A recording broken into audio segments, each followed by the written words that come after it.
if Suella Braverman had wanted to say, you know what, immigration has sometimes had problems, Mm. has sometimes caused problems, hasn't been an absolutely perfect experience for everyone, then the whole world would have to sit there and go, yeah, well, obviously, as with most other, projects or policies or social changes, that's not what she said. Mm. She said that it was a failure, and Yeah. I mean, which I thought was just a remarkable thing for someone with her position and her life experience to have said. Multiculturalism has failed in Europe and threatens social cohesion. That is what the Home Secretary said in a speech that is on many front pages this morning. She went on to say, multiculturalism makes no demands of the incomer to integrate. It has failed because it allows people to come to our society and live parallel lives in it. They could be in the society, but not of the society. We asked for a bit of clarification on what she meant from the Culture Secretary, Lucy Fraser. Well, I read the Home Secretary's speech in full, and what she was talking about was the importance of integrating, people who come here into our communities. And I think that's a really valid point. It is really important that when we give people a home here, people who've been persecuted, it's really important that we integrate them into our society, and that they adopt our British values. And how do you do that? How do you do that, Lucy Fraser? Because how do you compel integration? That's almost a paradox, isn't it? That you compel someone to voluntarily assimilate themselves into a way of life. How do you do that? I don't think so, actually. I think that we are very good at doing this in the UK. We've seen recently how, the UK has welcomed the Ukrainians into their homes.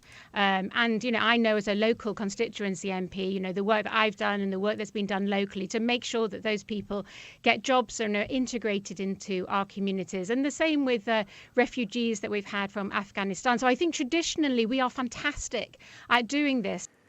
Now, that is Lucy Fraser, the Culture Secretary. Is it possible that multiculturalism might have succeeded and failed at the same time? Does it depend on what your political view is, or what indeed your definition of multiculturalism is? Let's speak to Hugo Rifkind, Times columnist. Morning to you, Hugo. Good morning. Do you have an accepted definition, a shared definition? Do you think you share a definition of multiculturalism with Suella Braverman? I don't know what she means. She seems to be talking about this sort of fantasy thing where immigration involves people sort of coming to Britain and there being no sense that in any way their lives or Britain should change in any way, that they've come here, that they should just sort of exist in ghettos. Nobody thinks this. Nobody has ever thought this. I thought her comments, I thought it was a remarkably depressing thing to say, because she's not saying multiculturalism has sometimes failed or could have gone better. She's basically saying that the entire project of post-war immigration, in which people from other countries have sort of come here and become part of a greater whole, has failed. That it's not like we're just getting started. It's not like it's 1952. If you say multiculturalism has failed, you're saying to lots of people, generations of people who've worked really hard to fit in this country, preserving their synagogues and mosques or temples or whatever else, that they're a failure and this country has failed by letting them behave like this. It's a lot of people. We're talking every Greek Orthodox church, every Chinese New Year, every community newspaper, every minority who's retained a fragment of their identity or culture, even while they've become doctors or lawyers or indeed Prime Minister or the Mayor of London or Home Secretary. I thought it was bleak as hell. Hugo, is there a difference though in whether people are bothered about this stuff, and it's to do with where they live and how they see their community? So, for example, if you live in that kind of fantasy melting pot where everyone's in everyone else's houses and they all have Jubilee street parties and all the rest of it, and everyone gets on really, really well, that's great. However, if you live somewhere where there might be a community that very much keeps itself to itself, doesn't integrate, doesn't speak English, whatever, that breeds some resentment. Sure, but I mean, these communities are not the norm of immigration into Britain. Again, 15% of people in Britain were born abroad. And when you go into their kids or grandkids, you're talking about a lot of people. Immigration has been a remarkable success for this country. And in fact, you tend to find in polls that the people who are most concerned about it and the most upset about it and the most convinced that it's this sort of terrifying apocalyptic idea are people who've in fact live among and have experienced very little immigration at all.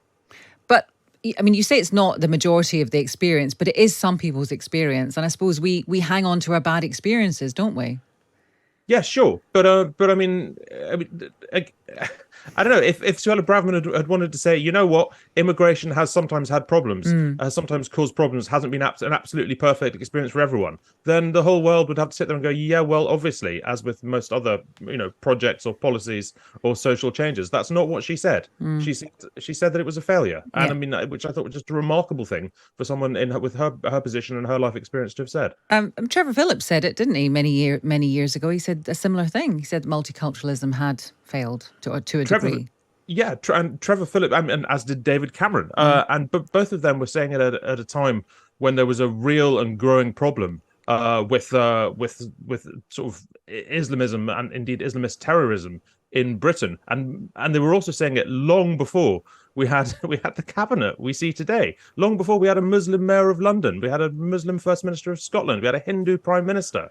I mean, it's to look at that situation, and I mean, you can talk about perhaps a situation not going well 15, 20 years ago when Trevor Phillips or David Cameron was speaking. You've got to look at what's happened since then as a success. If that's not a success, what does a success look like? Okay, well, here's an example of something more recent then that Suella Braverman cited, and that was last summer, the clashes between different ethnic minorities in Leicester, and she used that as an example as a failure of integration. Yeah, sure. But if you're going to use the example of clashes in Leicester as a failure of integration to say that immigration altogether has been a failure and should not have happened, which is effectively what she's saying, but that's just disgusting. Hugo, thank you very much for talking to us. Pleasure. That's Hugo Rifkind.